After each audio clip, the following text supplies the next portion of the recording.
merriment at the reunification now that Hong Kong has returned back to the fold. We're crossing over now live to the Royal Yacht Britannia to East Tamar, where we can see Chris Patten saying farewell for the last time as the 28th Governor of Hong Kong before he boards the Royal Yacht and sails off into the moonlight and off to Manila. Of course, from Manila he'll fly overseas, and he says he's going to spend some time at his house in France writing a book about Asian economies and do a little bit of gardening and then ponder his next move. He says he has no plans to write in the immediate future about Hong Kong. He's already rejected some job offers, according to reports, such as the UN envoy to Bosnia and Vice Chancellor of Durham University. Frank Ching, what do you think the future holds for Chris Patten? Well, I think he'll probably do exactly as he's said. So far, he's been a man of his word. He came to Hong Kong in July '92, and nobody thought he would stay on until the very end. Everybody thought he would return to the UK and take some high job within the government. And he kept saying, I will stay, God willing, until June 30th, 1997. So clearly, God has been willing. And I assume that he is now going to go to France and write the book on Asia, not just Hong Kong, but on Asia that he has said he'll write. And after that, I don't think he knows. Chris Patten looking obviously very happy, as well as saddened to be leaving Hong Kong, a place that he's come to know as home for the last 5 years, making many friends as well as enemies in the time that he spent here. Of course, for Chris Patten, Frank, there's always the prospect of returning to politics in the UK. But with a new, younger Tory leader in the form of William Hague, one wonders just how Patten might fit into this new, younger leadership style. He must feel rather out of sync with politics at the moment. That may well be the case, and I think that Patten may well stay out of politics for a while. But looking at these scenes, they reminded me of the scene when David Wilson left Hong Kong in 1992, 5 years ago. And at that time, David Wilson, of course, left by air. He didn't leave by sea. But he was waving goodbye to the people of Hong Kong from the door of his plane. And he kept waving and waving, and it looked like he was reluctant to go inside the plane. And I get the same sense now. I think Chris Patten really has a great fondness for Hong Kong. And he doesn't want to leave, or at least he wants to come back. You know that earlier today, before he left Government House, he wanted his car to make 3 rounds because there's this Chinese, I guess, superstition that if you do this, you will eventually return. But I heard on the radio that the car did not make 3 full rounds. It only made 1.5 rounds because he then ran out of time and had to leave Government House. So that may mean that he will not return to Government House. Doesn't necessarily mean he will never return to Hong Kong. Well, he has expressed the wish to return to Hong Kong one day. Of course, he wanted to leave Hong Kong by flying out of Cheklapkok Airport. Unfortunately, that won't be ready. That wasn't part of his scenario. Right. I think he knew that from the beginning, because the airport's construction had been delayed. Perhaps when he does return, Cheklapkok will be ready and he'll be able to fly in and fulfill that wish. I certainly hope so.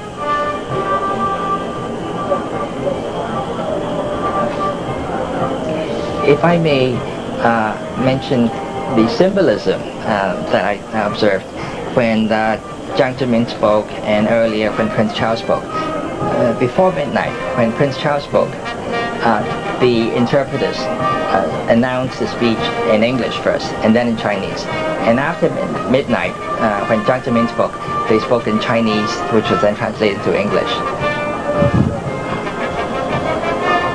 And of course, at the stroke of midnight, we saw the clock counting down in Tiananmen Square.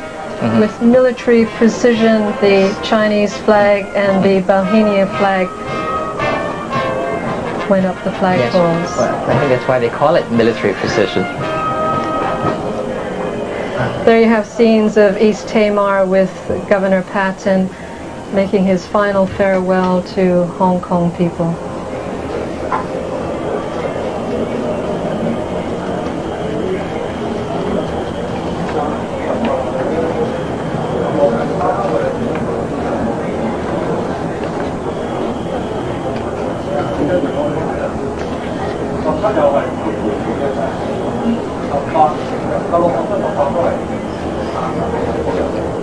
Governor Patten said that he expected this to be a handkerchief day. I think it's probably turned out to be a two-handkerchief day for Chris Patten.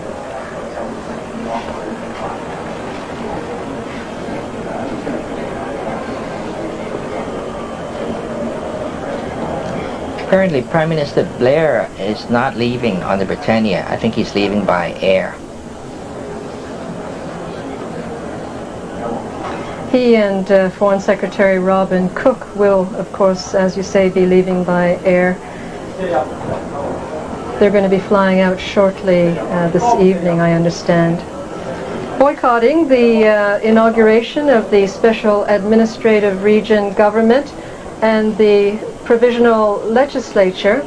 Instead, they're going to be sending representatives. The U.S. Consul General Richard Boucher will be attending the swearing in for the Americans, and for the British, Francis Cornish, the new UK Consul General, and Hugh Davis, the leader of the Joint Liaison Group's British team. Both countries have failed to convince other countries not to attend the swearing in. Countries like Belgium, Finland, Greece, Australia, New Zealand are all planning to endorse the Provisional Legco. A matter of pragmatism over principle, Frank, do you think? Well, no, I think that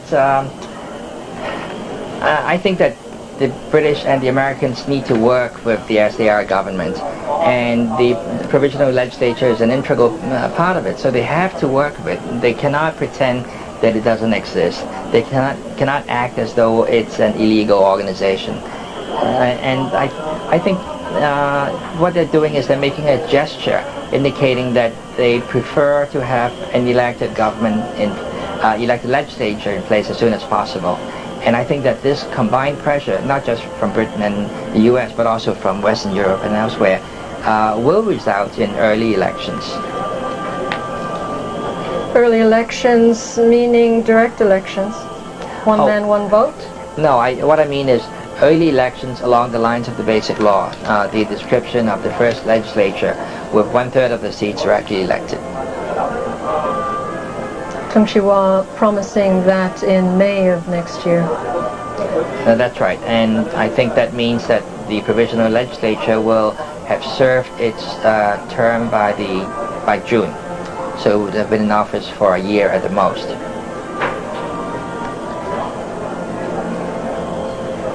Clearly Chris Patten not wanting to make his leave of Hong Kong just yet, savoring these last moments in the territory.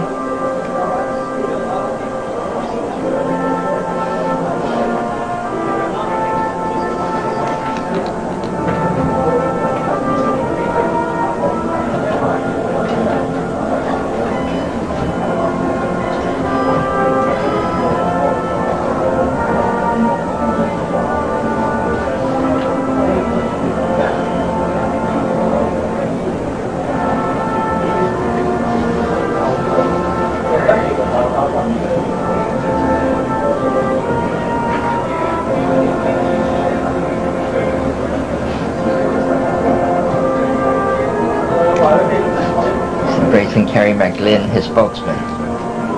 Kerry McGlynn staying on in the Hong Kong government. Next to him, his wife Jenny.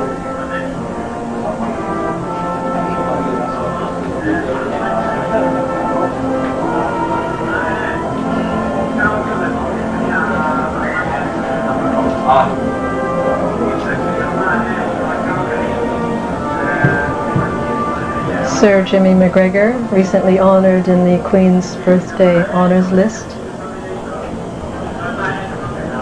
Francis Cornish, the new UK Consul General.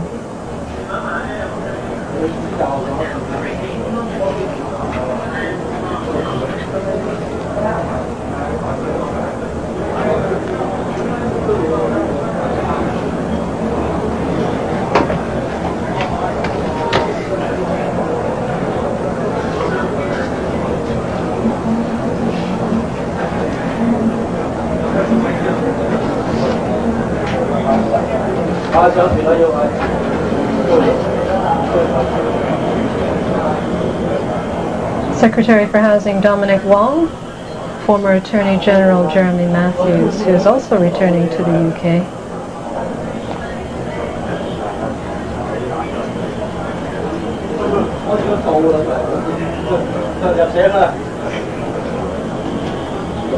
All his senior officials in the administration there to say goodbye to Patten.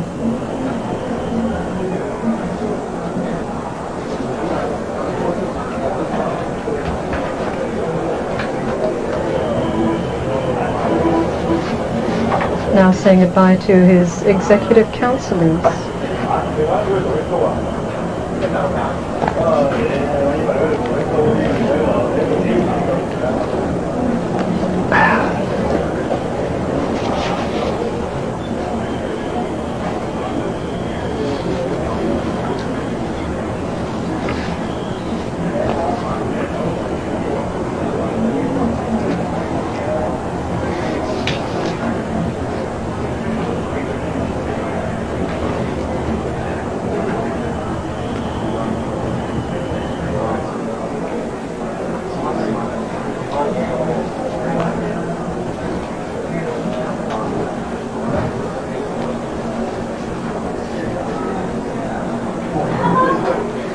Brief glimpse of the backside of Simon Murray.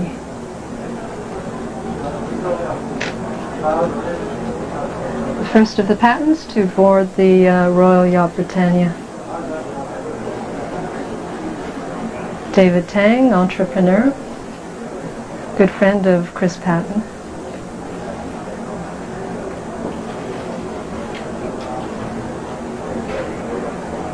Hugh Davis, leader of the British side of the Joint Liaison Group.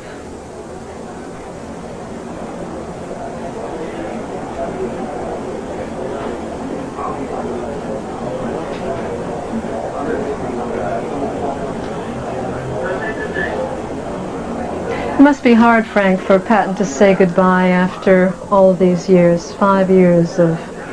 It's 5 years, it's a large chunk of a president's life.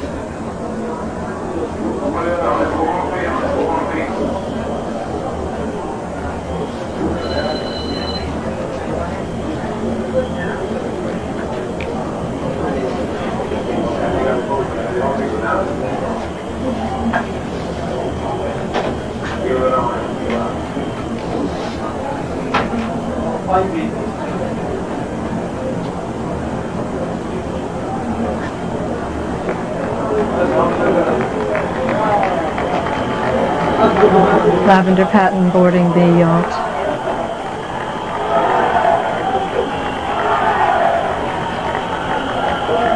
Cheers going up from the crowd.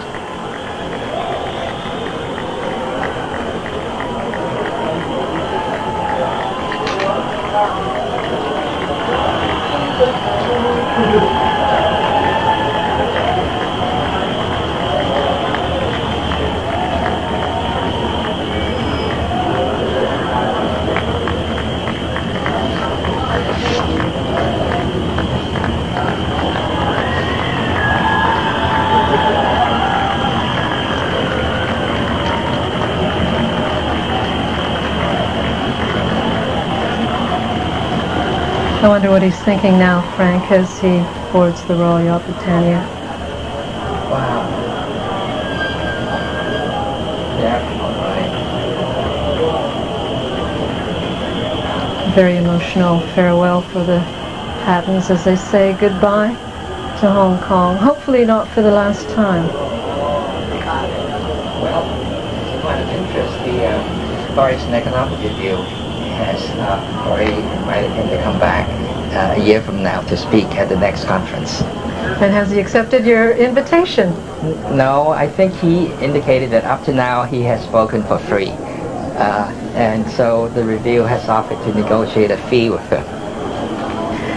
So as former governor of Hong Kong, his currency may well have gone up beyond the budget of your particular publication. Well, we'll see.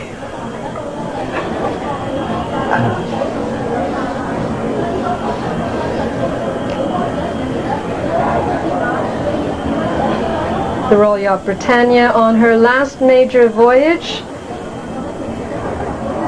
off to Manila with the Governor and Prince Charles. The Britannia itself clocking out 1 million miles, having gone 7 times around the world since being commissioned in 1954. After Manila, she returns to Portsmouth by the end of the year, and then she's being sold to who we don't know. Commander British Forces Brian Dutton will be sailing in the Royal Escort ship, the HMS Patten, where he's been based for the past several days following the winding down of the garrison.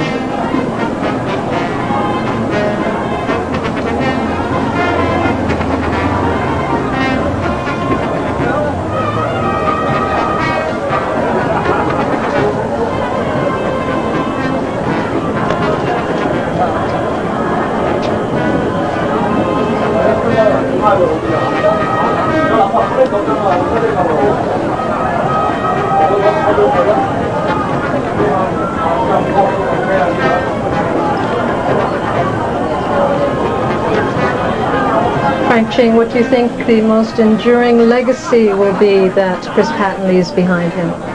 I think a more open government.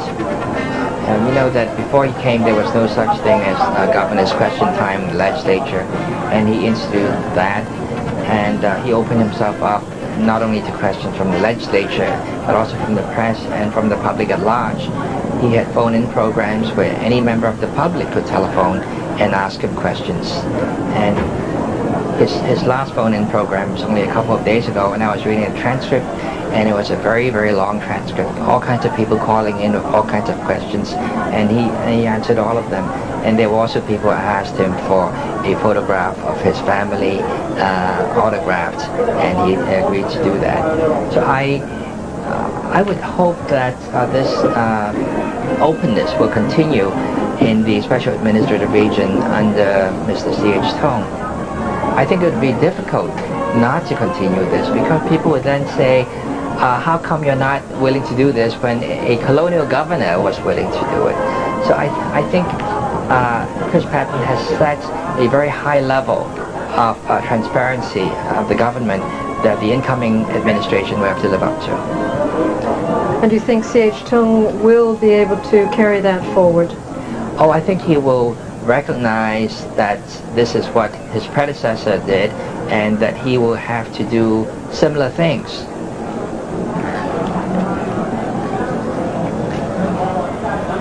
Of course, C.H. Tung standing by for the inauguration of his incoming government as well as his provisional legco and his own swearing in less than an hour's time.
Patten talked earlier about the Hong Kong success story and wishing Hong Kong well in the future. Last week we saw the Hang Seng Index hitting a record high with a record turnover. Do you think that kind of success can continue? Well, I think it's true, of course, that Hong Kong is a great success and is very prosperous. But I think it's somewhat exaggerated, because if you just go by per capita income, then Hong Kong's income level is very high, 25,000 US dollars a year. But if you look at spending power, people don't really have all that money to spend, because so much of it goes to pay for rent. Those final shots of the Royal Yacht Britannia as it prepares to sail away with the...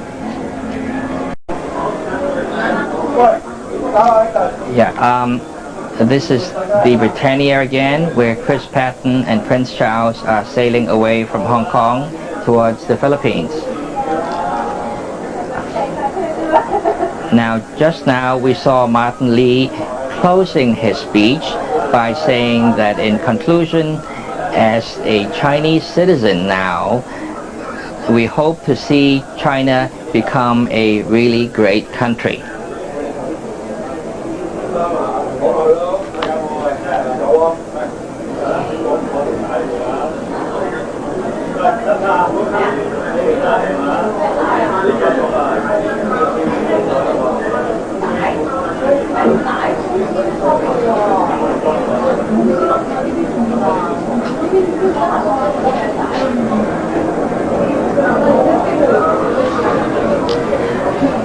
Well, the Britannia is now sailing off to the Philippines, and this is the end of a very long and I'm sure rather sad occasion for both Prince Charles and Governor Patten, or rather now the former Governor Patten.